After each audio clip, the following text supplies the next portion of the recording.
2 ans déjà, 2 ans après MeToo, où en sont les relations sexuelles hommes-femmes?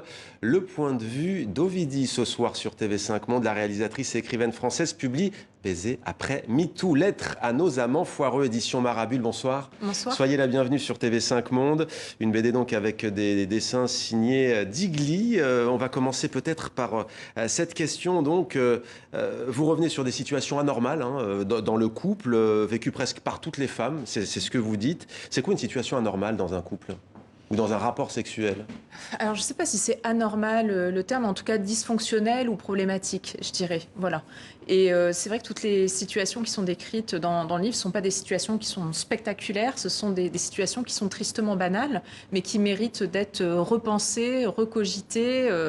À la lumière aussi de tous les débats qu'il y a eu après MeToo. C'est-à-dire il a fallu tout repenser même la charge mentale au niveau des tâches ménagères. Il a fallu rebattre toutes les cartes des rapports hommes-femmes. Mais d'un point de vue sexuel, qu'est-ce que ça a changé?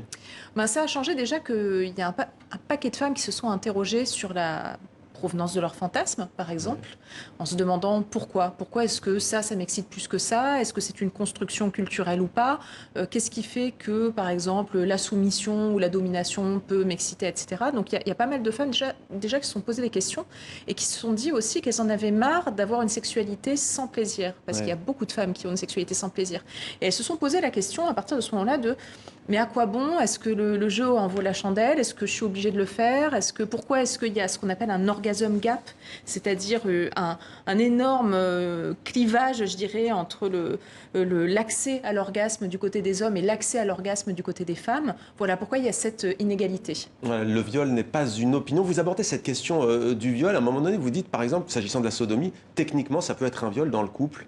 En fait, je donne deux situations qui sont des situations malheureusement assez classiques au sein des couples. En tout cas, c'est pas mal de situations comme ça qui m'ont été rapportées. C'est la pénétration quand on dort. Et autour de moi, quand je pose la question à mes amis ou à des femmes, tous les âges, elles l'ont toutes vécu au moins une fois, alors que techniquement, c'est quand même un viol, puisque c'est une pénétration sans consentement. Ça ne veut pas dire que derrière, il y a un drame et qu'elles vont porter plainte, mais n'empêche qu'il faut quand même poser un mot, c'est un viol. Et imposer une pratique non consentie. Donc là, par exemple, c'est l'exemple de la sodomie, puisque parmi tous les exemples qui m'ont été rapportés, ça revient quand même très, très, très souvent.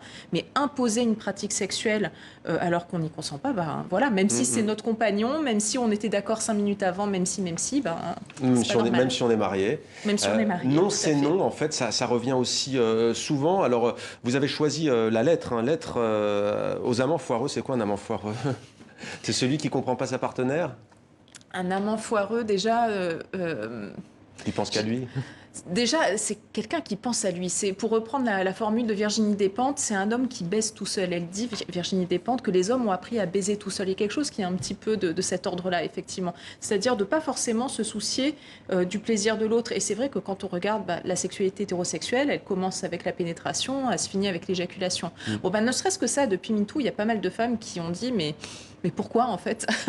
D'où ça vient cette histoire? Pourquoi mais les hommes en prennent conscience, vous pensez? On imagine que votre BD va nous aider, mais... Je pense que ça peut ouvrir la discussion. Ça peut, parce que je ne crois pas que tous les hommes soient des mauvais bougres. Et voilà, je pense juste qu'ils ont été élevés comme ça, qu'ils ont été éduqués à avoir une vie sexuelle comme ça. Et je pense que voilà, ils reproduisent ce genre d'erreur aussi parce qu'ils ne se sont pas forcément remis en question. Ça ne veut pas dire que c'est méchant ou mal intentionné de leur part. Ovidie, juste quelques mots pour finir. Ça peut paraître... le monde va très vite avec cette pandémie notamment. Aujourd'hui, ce serait presque plus comment s'embrasser après le coronavirus.